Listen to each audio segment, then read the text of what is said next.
అంటే ఇక్కడ అయ్యప్ప స్వాముల డ్రెస్సింగ్ విషయంలో ఎలిగేషన్ చేసినటువంటి పోలీసులు, ఆ విషయంలో మాట్లాడిన పోలీసులు చాలామంది ముస్లిమ్స్ కూడా ఆ గడ్డాలతో ఉంటారు. కొన్ని రూల్స్ అండ్ రెగ్యులేషన్స్ ఉంటాయి. అంటే నీట్గా కట్ చేసుకోవాలి, ట్రిమ్ చేసుకోవాలని చెప్పేసి ఇటువంటి. మరి వాళ్ళ విషయంలో ఎందుకు ఈ పోలీస్ వ్యవస్థ ఎందుకు స్పందించట్లేదు అంటారు? ఇప్పుడు మంత్రులు, ముఖ్యమంత్రి చెప్తుండు కాంగ్రెస్ పార్టీ ముస్లింల పార్టీ, ముస్లింలు ఉంటేనే కాంగ్రెస్ పార్టీ ఉంటారని ఓపెన్గా చెప్తున్నాడు.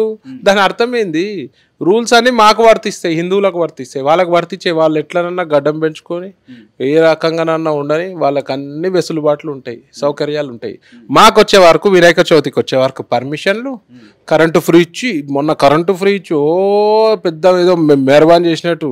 మా హక్కు అది, మా హక్కు. ఇవాళ ఓల్డ్ సిటీలా కరెంటు బిల్లు ఎంతో మంది కడతలేరు. వాళ్ళ దగ్గర పోయి కరెంటు బిల్లు వసూలు చేసుకునే దమ్ము లేదు మీకు.